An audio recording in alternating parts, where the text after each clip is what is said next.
নমস্কার সবাইকে। আজ ছিল মঙ্গলবার, শ্রী শ্রী মা বিপত্তারিণী মঙ্গলচণ্ডী রাজ পুজো ছিল। এই উপলক্ষে চলে গেছিলাম রাজপুরে মায়ের বাড়িতে।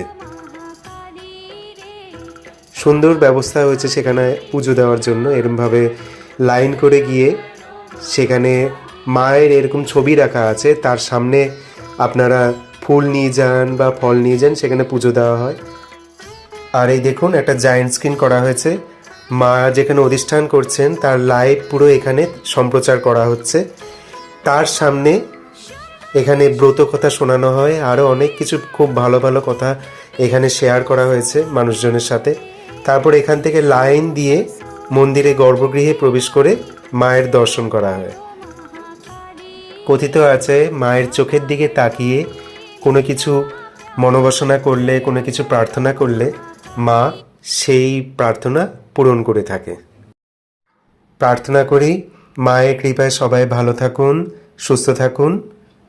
দেখা হবে পরের ব্লগে। টাটা।